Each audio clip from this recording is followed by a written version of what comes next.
Hello, everyone. Welcome to the candidate forum for the River Forest Park District Board. Thank you all for joining us this evening. Yes, welcome. My name is Peggy Kell. I'm with the League of Women Voters of Oak Park and River Forest. This candidate forum for the Park Board of River Forest, this race is for 2 open seats on the Park Board. The League is a nonpartisan organization that does not endorse candidates, but seeks to register and educate voters on local, state, and national issues so they can make more informed voting decisions. Early voting started on March 10th at local courthouses and will start locally on March 22nd at the Oak Park Village Hall. Election day is April 6th. This is the last forum for the election season for League of Women Voters. Many thanks to Megan O'Keefe from the River Forest Library for her technical expertise and partnership. And League member Leslie Lauderdale is going to be our timer. Again, this forum is recorded. The ground rules are as follows. Candidates will be given 1-minute opening and closing statements. After opening statements, the same questions will be asked of each candidate with 1 minute to answer. Order of speaking will alternate and statements and questions will be timed. I, as moderator, will read the questions that were submitted in advance, and you can still be submitting some questions if we have time for them in the chat. As moderator, I will make sure questions are appropriate and avoid duplications. Anybody, I think we lost a candidate there. Yes, we did just lose a candidate. I invited them back in, so hopefully they will reappear momentarily. Okay.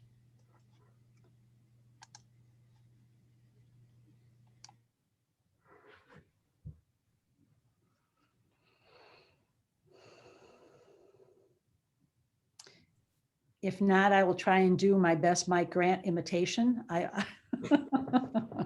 I was on the park board in Oak Park for 9 years. I can dance just as well as anybody else. So we'll see what we can do here.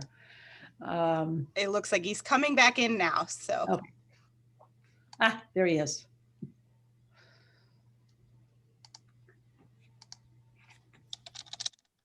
All right, are you on? Okay, so we are going to start alphabetically with opening statements. And Carl, you are going to start off first with a 1-minute opening statement. Hey, first I'd like to personally thank all of you who are either watching the Zoom live or the recording. Thanks for taking time out of your day to be part of the election process. My wife and I have been married for 13 years. We have 2 kids, ages 10 and 12. We left the city and moved to River Forest from Roscoe Village in 2014 because of schools and the ease of access. Well, we came to River Forest because of the schools and the ease of access to the downtown. We quickly realized that what makes River Forest special really is the small community feel and the people who live here and who contribute to the local foundations, boards, and groups. Within a short time of being in River Forest, I started coaching soccer and eventually joined the soccer board. Still continue to this day coaching soccer. Soon after that, I also joined the Lincoln PTO's web store administrator. My son's going on to Roosevelt, so I'm about to leave the Lincoln PTO, and I feel like it's a good time to expand my serving of the community. Thank you. Mark? Yeah, I want to thank the League of Women Voters as well as the River Forest Library for sponsoring this event. This is critical for the betterment of our community, and it's a good service that you guys provide.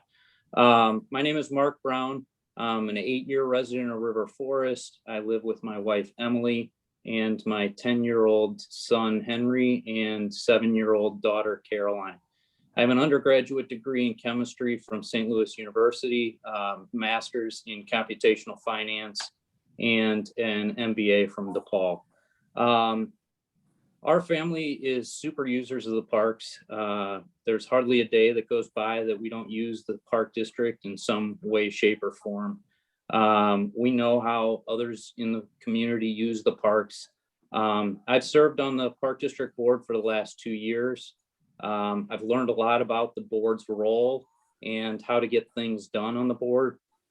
I'm seeking another term to push all programs forward to improve amenities and facilities for everyone. I want to do my part to make River Forest an even better place to live. Thank you. Mike? Hi, everyone. Thanks for joining us this evening, and thank you, LWV and the Public Library for putting all this together for us. Mike Grant here. I grew up downstate, and I got my finance degree and MBA from Bradley University in 1989 and 1991, and then I moved to the big city. So fast forward to River Forest. Cheryl and I sought a community that had easy access to the city and a good school system and close to our work as well. I think we made a good decision. We've raised 3 kids in town, Jake and Josh, they're both in college. Maddie, she's a senior at OPRF, will be empty nesters in about 5 months. And we'll certainly look back on not just many Park District activities that the kids have been involved in, but activities through their schools, through our church, other things in the village, and a lot of fond memories. And certainly time sure does fly. Thank you. Brad?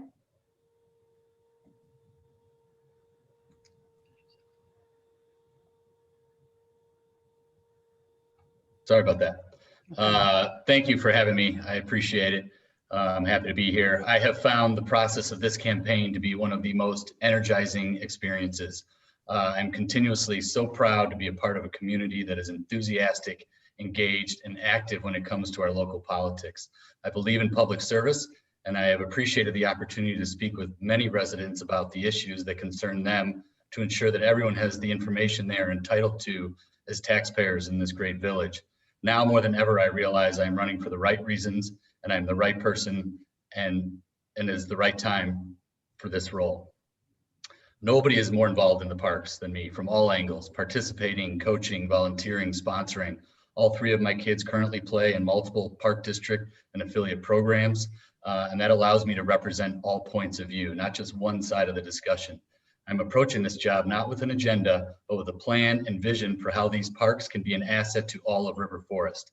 I seek to unify our thoughts and not divide by way of misinformed social media rhetoric, fear tactics, or geographic designations.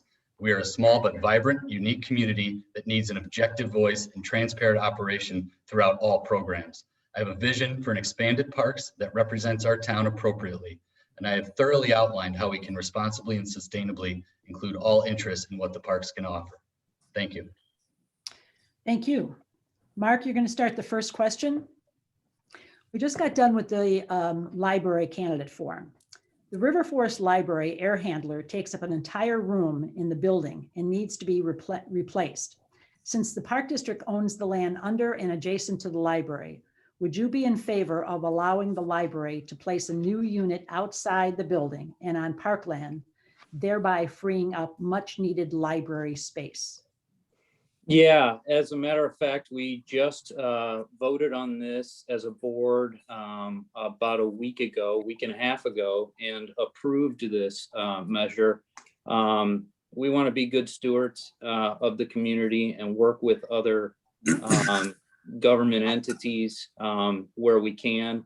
And it was a pretty insignificant ask on their part, and it would create tremendous benefit not only for the library, but for the kids in by being able to use that space where the air handler is currently located.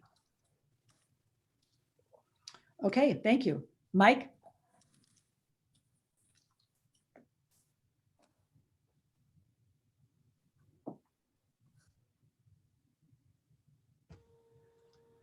This has already come to pass, and it was probably a maybe a little difficult ask. There's some hurdles to go through for the Park District Board to pass that. I think it was a good decision. It takes a village on all fronts to make sure that we're doing the best things for the community and our kids. And yeah, I think that was a great thing. That's it. Okay, thank you. Brad? Yeah, I've had a chance to, sit in on the last couple park board meetings, and this has been addressed a couple times since I think January and before. And like the other guys have said, it absolutely is a positive that it was passed and that it's moving forward. I think it's a great example of a way to be proactive in maintaining our facilities and our spaces. The library is a gorgeous building that needs to be maintained and sustained, and it's a jewel of the community. And I absolutely believe that taking steps to be proactive toward its continued beautification and maintenance and things like that is a no-brainer. And that's what I'd like to see more of throughout some of the other facilities in our area. Thank you. Thank you. Carl?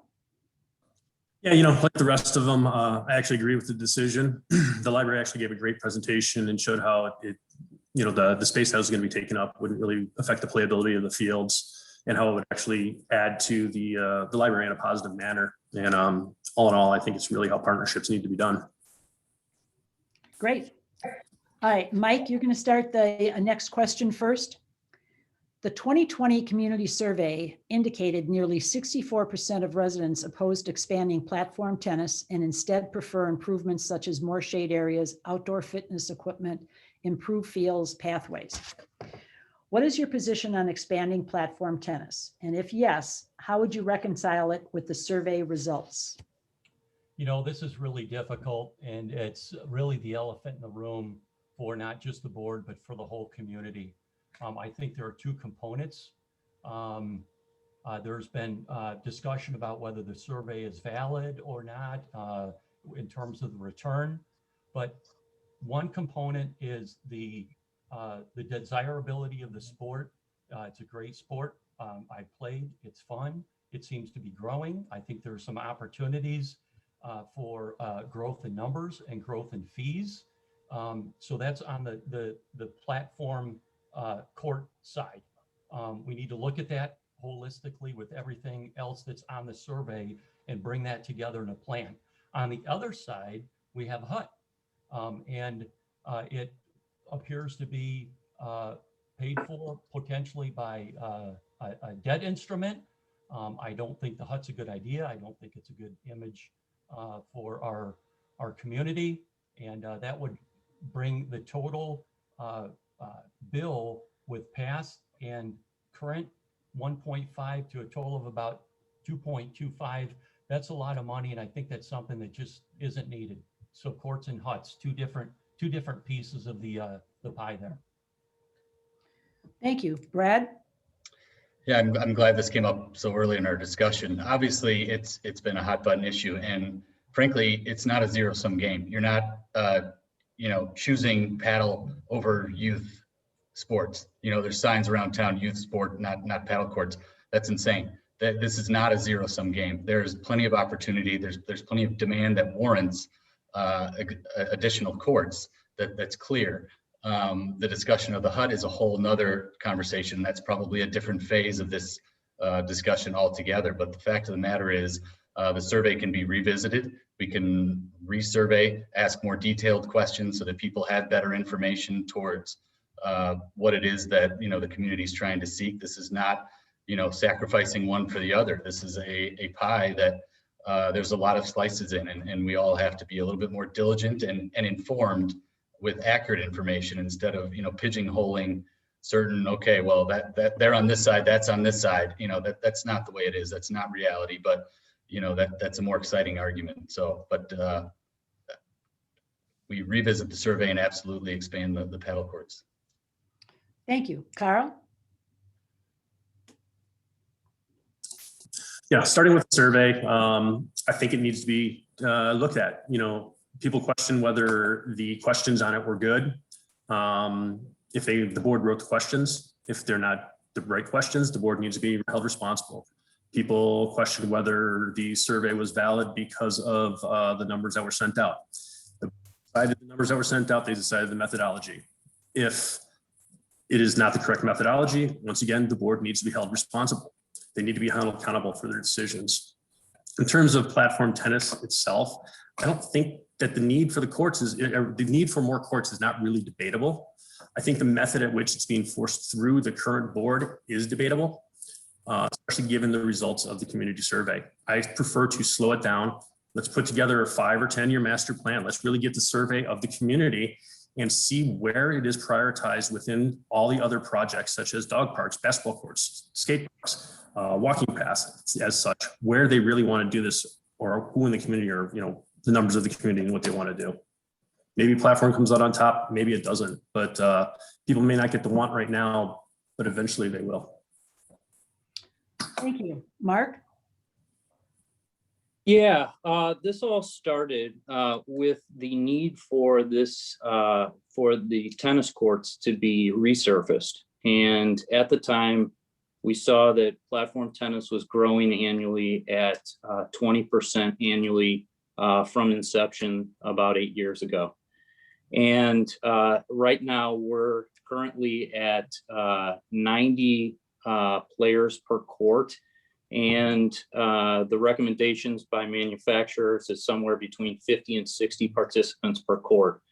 So the demand certainly outweighs the supply right now.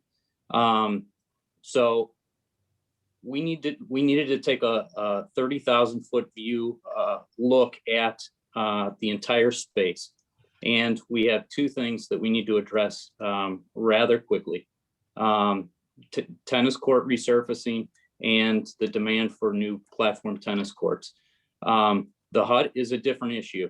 I believe we aren't even, there would have to be there's a lot of decisions that have to be made before a HUD could happen, in my opinion. There would have to be fundraising efforts. There would have to be a survey of the platform tennis community if they would be willing to endure much higher costs of playing. So there's a number of different things before we can get to a HUD. And that would be definitely phase 2 before we even decided to do anything. Thank you. Brad, you're going to start this next question. The village has recently established a diversity, equity, and inclusion committee. What role should the Park District play on the committee? And what actions can the Park District take to help meet the goal of the DEI committee? I think that the parks have a big role to play because by nature, it's the most inclusive entity. The access, things like that are there. It's part of the bigger conversation about our town and how we make sure that the things we're seeing in society are being responsibly addressed in our area as well. There are obvious measures that you can take to initiate those sorts of things, and having a seat at the table is key. I don't think that the parks necessarily lead that discussion, but like I said, because foundationally is the most inclusive, by nature element of just being and you could walk onto a park at any time. Having a role in that landscape is really important, and it benefits everyone that we all have a part in that discussion, because really it's a bigger societal issue. It has nothing to do with paddle courts or baseball fields or turf or anything like that. It's incumbent on all of us to sit down and make sure that the things that have been happening stop happening. Thank you. Carl? Yeah, equity really occurs when, everyone has the same access to the facilities and programs, and regardless of race. I think before the Park District really gets involved in any of the initiatives within the River Forest, it needs to start looking at itself. The survey did not even include the question about race in the demographics section.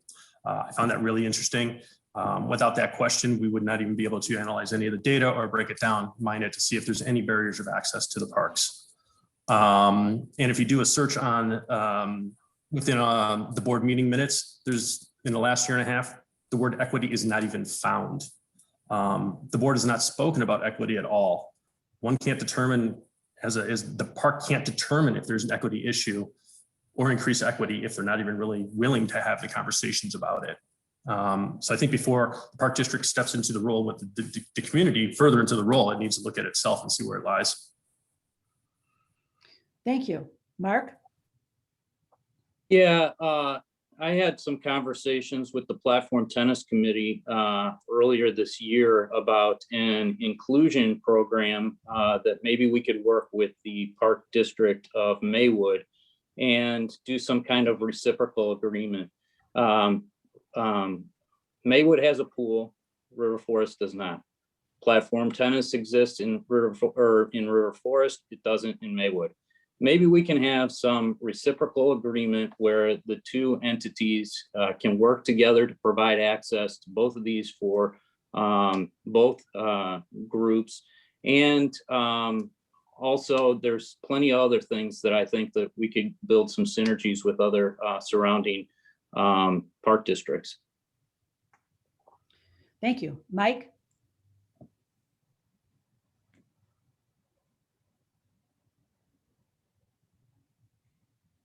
You're muted. Sorry, folks.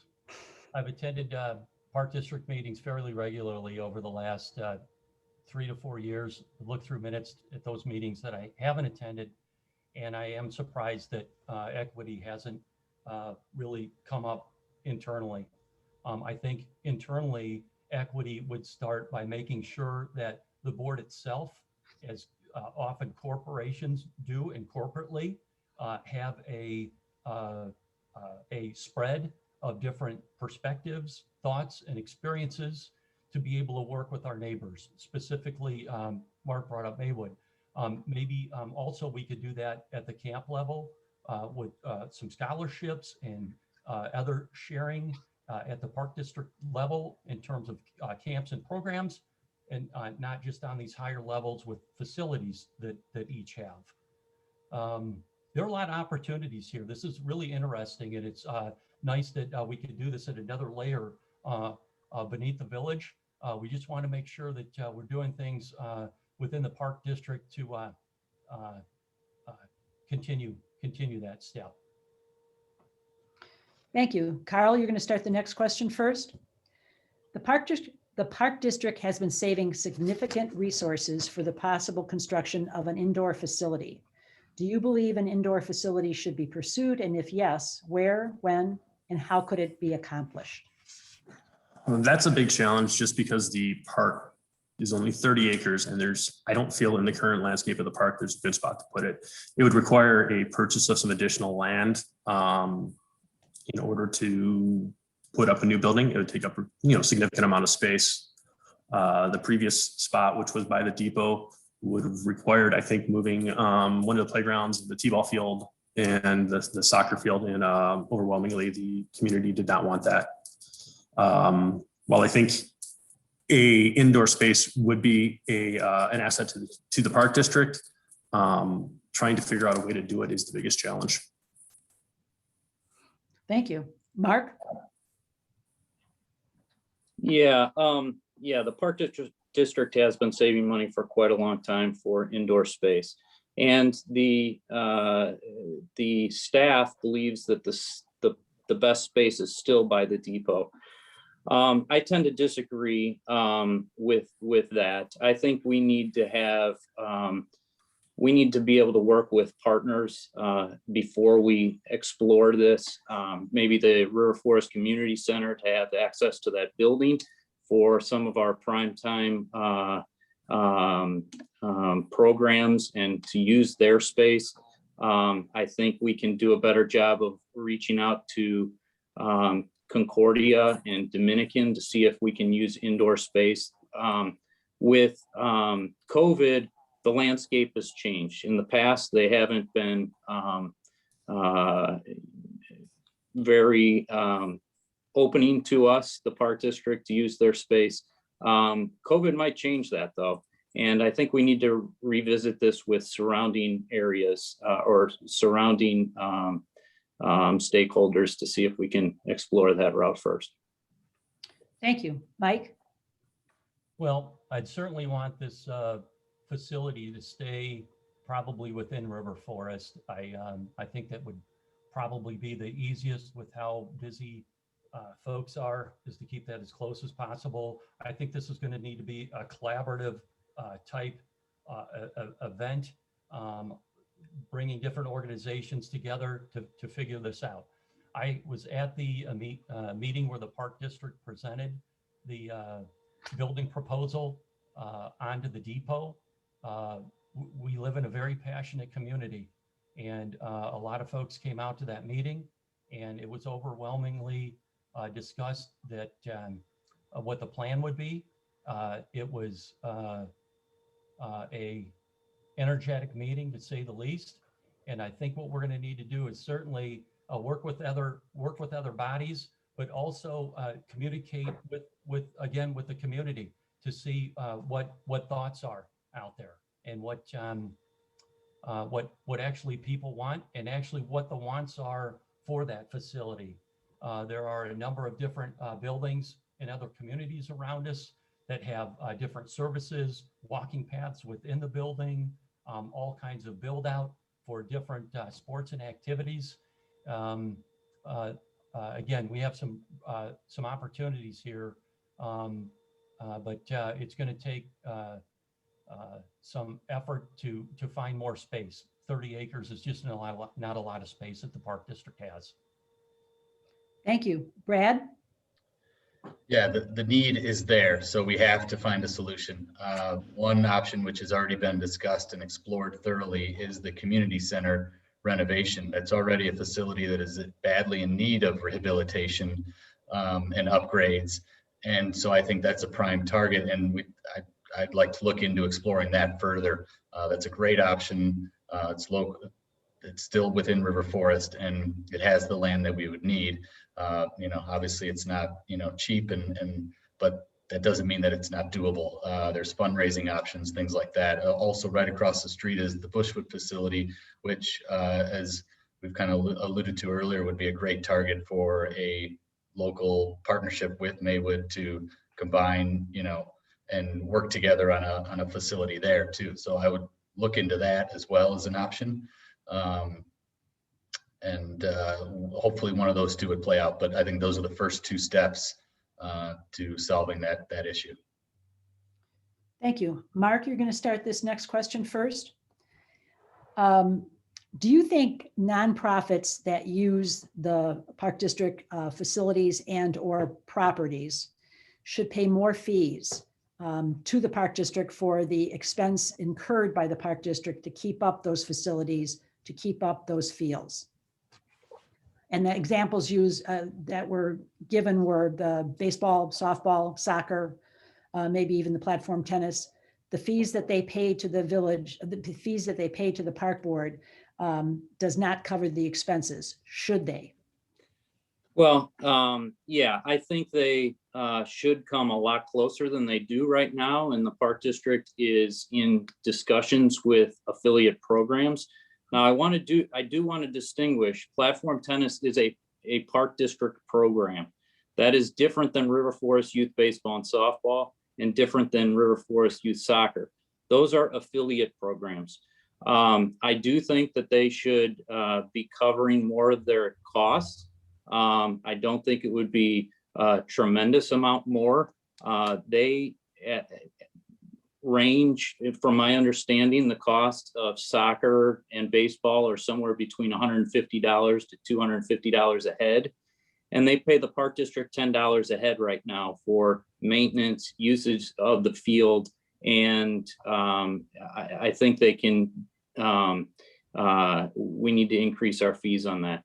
Another thing with platform tennis, yes, I think there's a lot of room to increase the cost of platform tennis. If you look at surrounding park districts, our fees are less than half of what theirs are. And I think that we could use, if done correctly, the revenue from platform tennis to support other programs within the park district and use it as a money maker and support other programs. Thank you. Mike?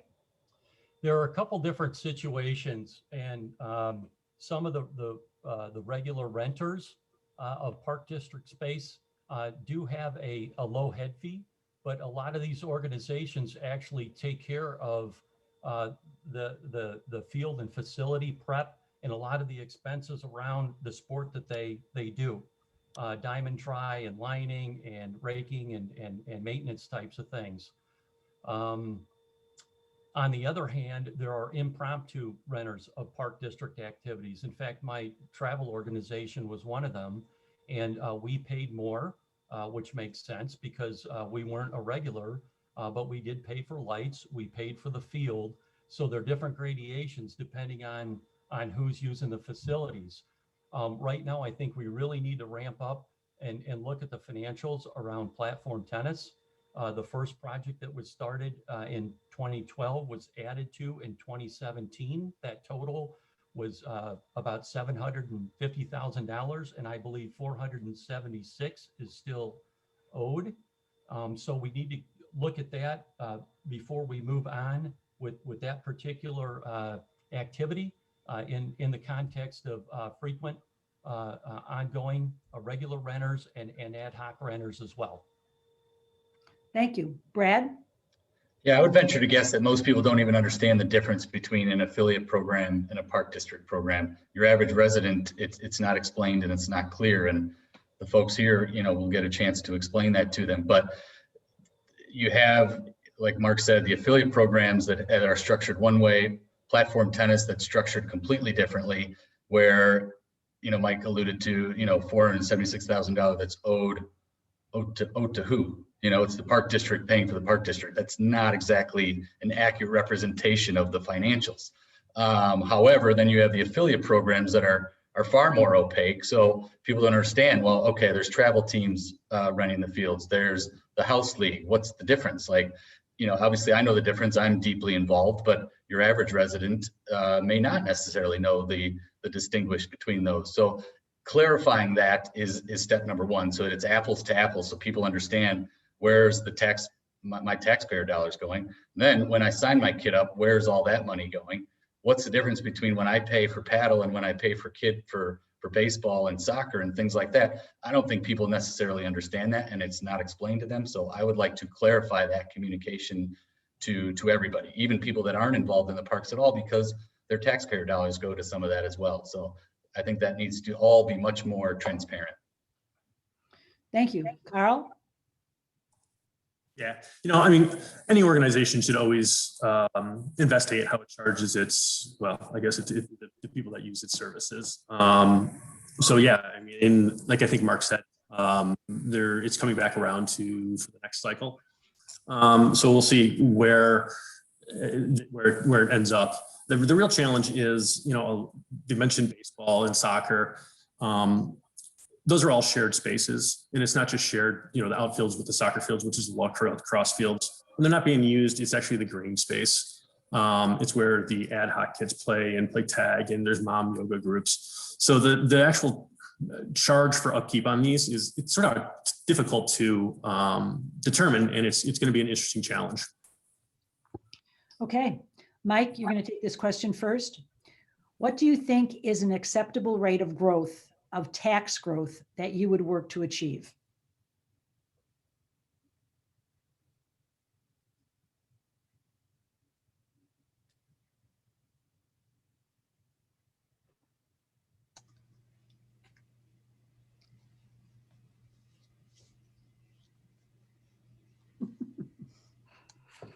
Okay, once a mistake, how does that go? Could you please repeat the question, Peggy? Actually, what do you think is an acceptable rate of tax growth that you would work to achieve? Well, boy, there's a lot of pressure on the federal level, the state level, the local level. Times are tough right now for a lot of people as we come out of COVID. There is talk of increasing taxes, at least in Illinois, but at the federal level as well. I think that's what you're getting at, Peggy, with that question.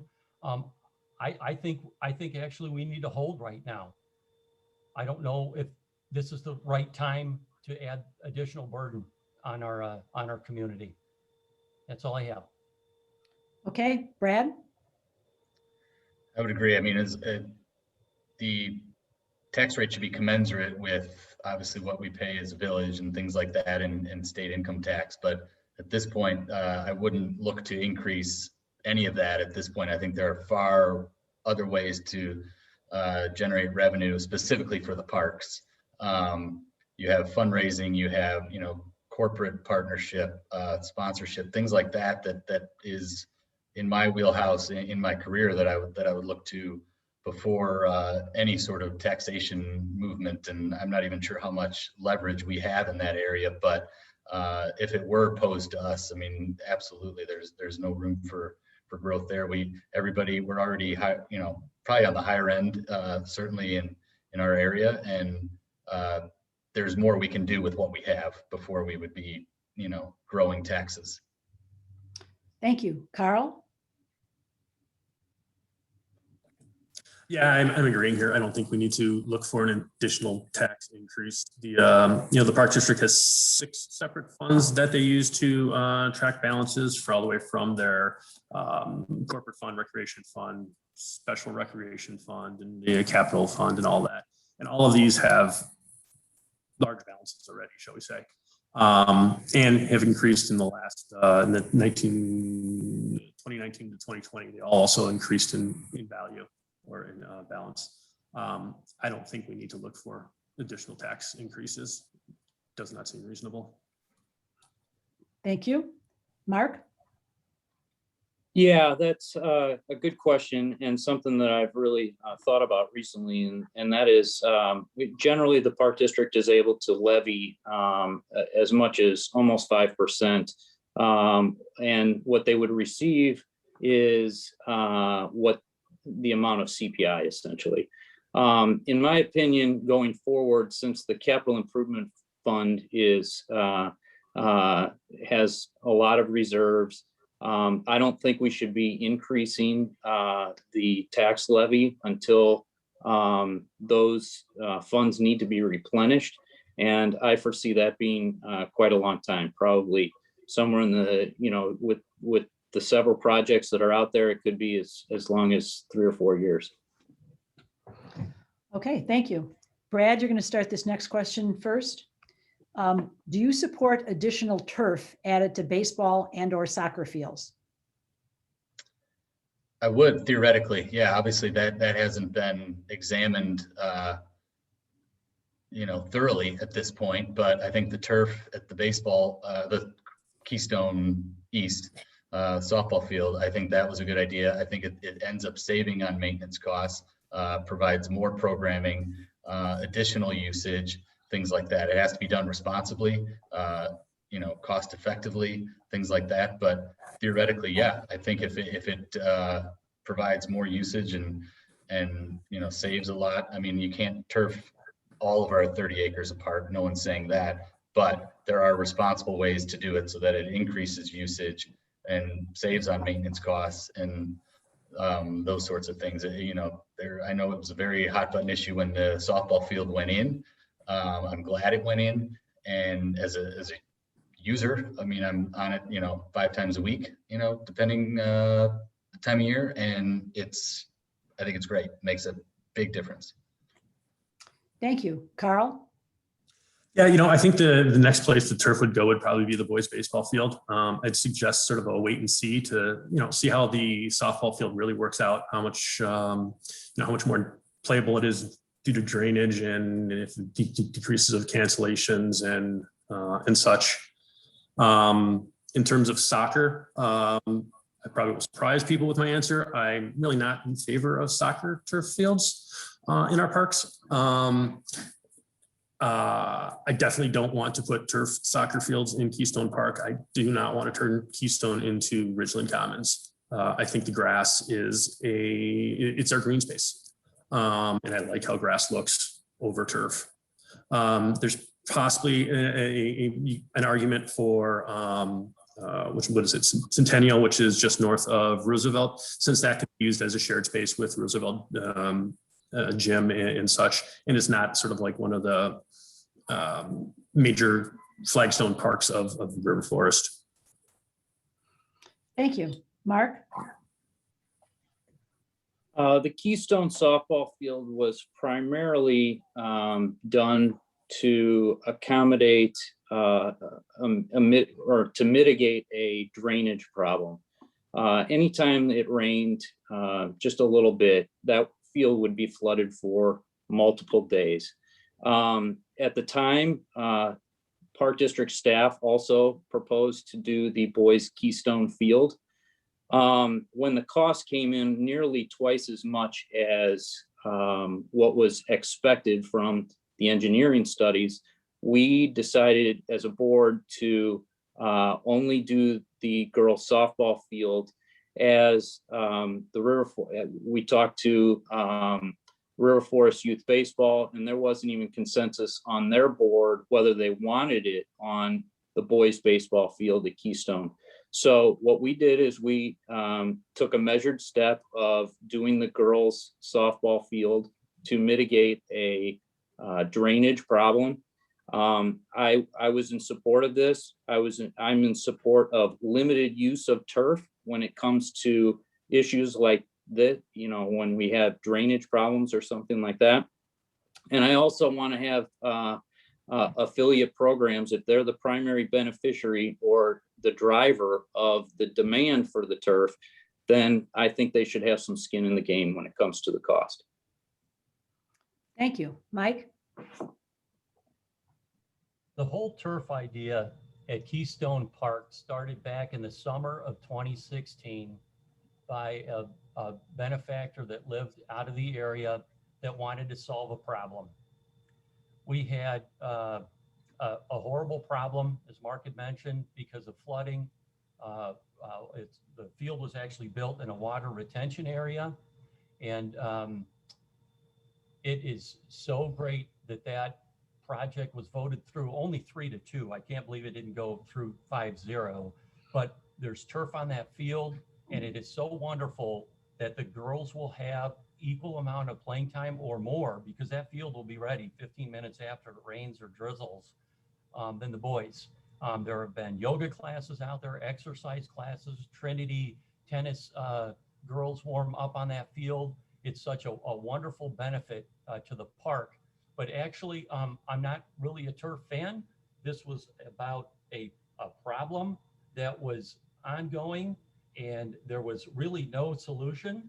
And we found a solution.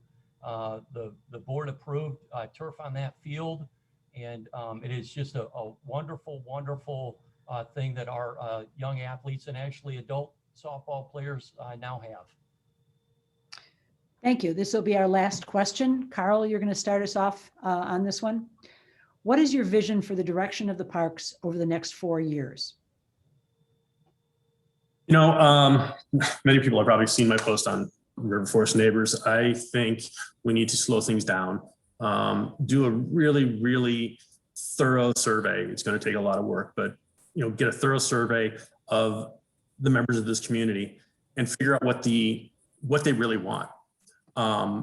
From that, we can create a long-term plan. From that, we can create a space plan. That space plan will show us how all of these different changes that people want to the park will work together versus, you know, just putting things in a linear manner. That doesn't mean that that plan is going to just be the primary, the only direction we have. All plans need to be revisited if there's if COVID comes along or something. Just like if you have a financial planner or financial planner, you lose your job, you reevaluate what is happening. Currently, the Park District does have what they call as a strategic plan. That is not strategic nor a plan. It's really just a 2-page list of bullet points. We need to get a lot deeper than that and decide what the community really does need going forward. Thank you. Mark?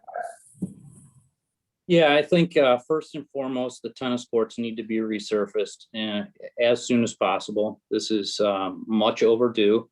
And like Carl said, we need to think strategically about that whole area.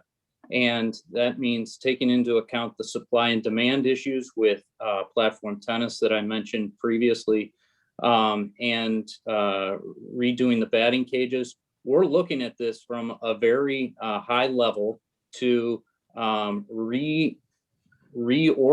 and redo the whole area east of the softball field.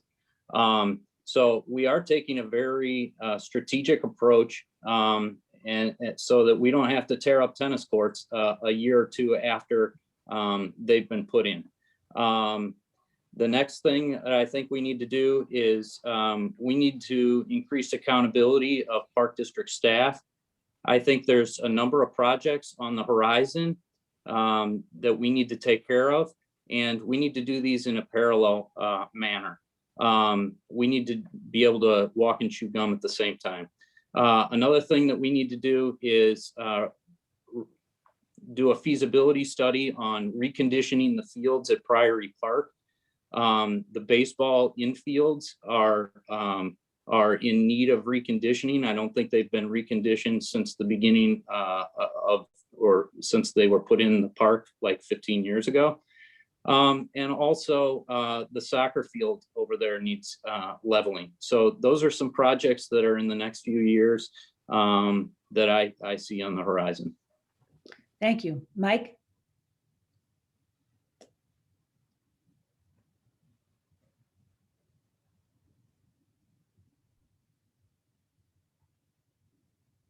I think that along with this high level vision that Mark talked about for Keystone East, we certainly need to look across all of our properties to see if maybe there should be further shifting of what happens where.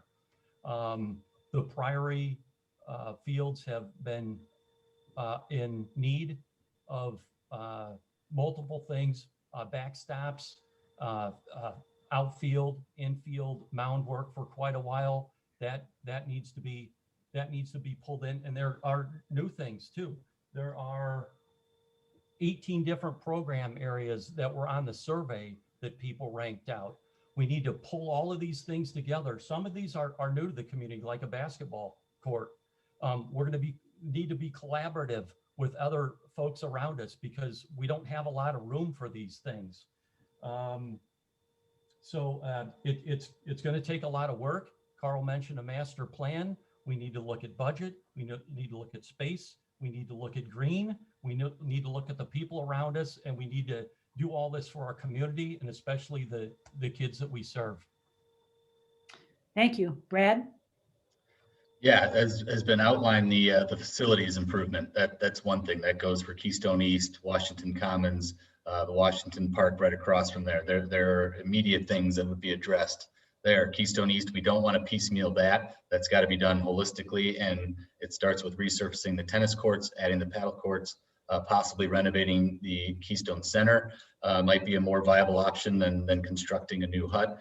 You have a concession stand that is no longer used on that entire southwest side of the building. I think that's an opportunity.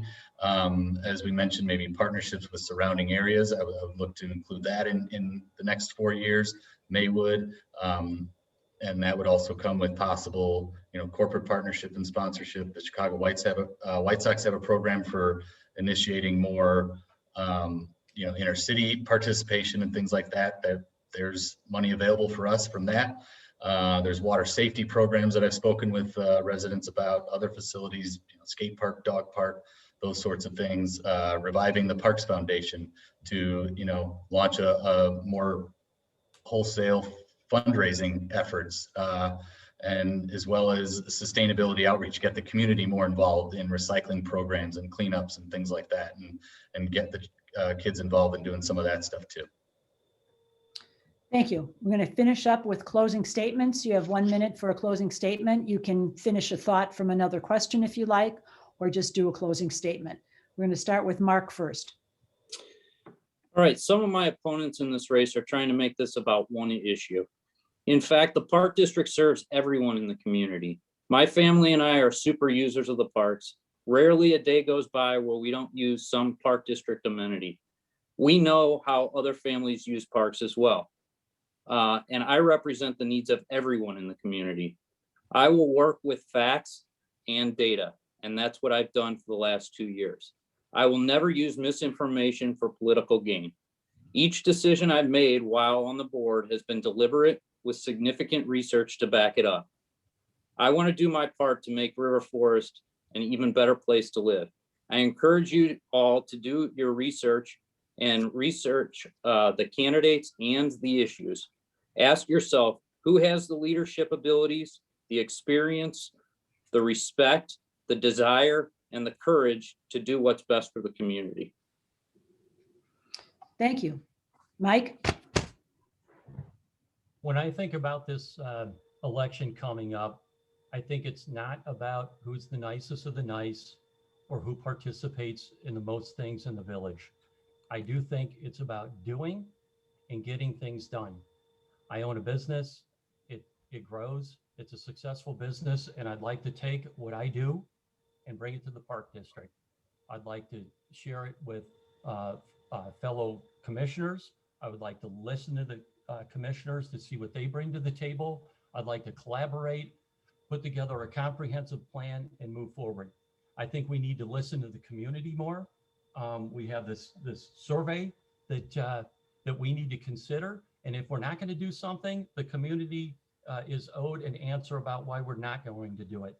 It needs to know when we are going to do things. We need to pull all of these things together, have a plan, keep the community in mind, and do it for our kids.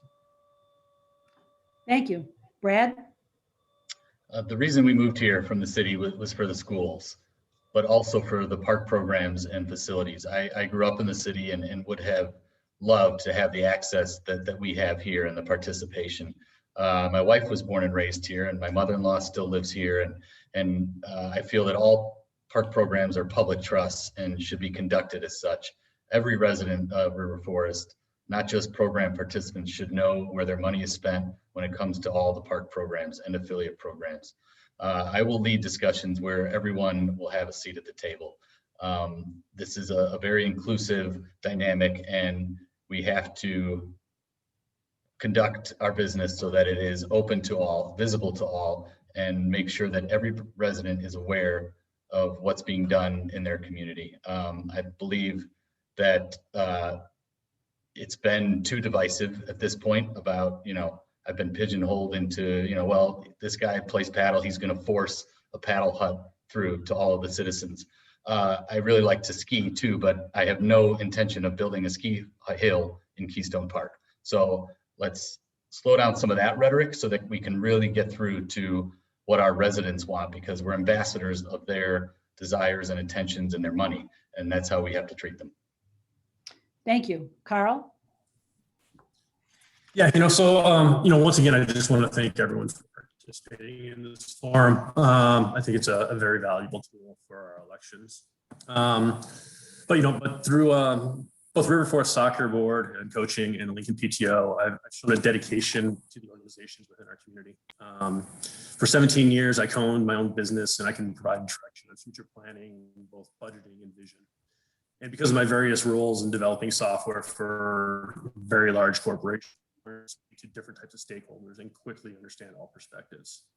I've met many of the community through my various roles and activities. I know everyone wants the best for their parks. All of us on this call do. We may have different means of which we want to get to that point, but we all do. But I have a plan, and I have ability to bring out the best that the parks can offer for everyone. Well, gentlemen, thank you very much for participating tonight and sharing your thoughts during this forum, and for also stepping up to serve your community. It's not always easy being away from your families and making your views heard, but we appreciate your efforts. You can view the recorded forums, which will be up in a day or two, on the River Forest Library YouTube page, on the League's YouTube page, and also on the League's website. Thanks again goes to the River Forest Library and Megan O'Keefe for their invaluable help with these forums, and for Leslie Lauderdale for being our timer tonight. Please remember to go and vote. April 6th is the election. The early voting will start March 22nd, but it's very important to everybody to go and vote. Please share this link. Once you get the link, we'll send it back to you for this forum, the recorded forum. If you'd like to share it with people that you know, that would be a great way for them to see how everybody, what their thoughts are on all the questions that were asked. So thank you again, and enjoy the rest of your evening. Thanks, Peggy. Thank you, Peggy. Thank you, everybody. Thank you. Great job, everyone. Yeah. Thank you. Have a great night. Too.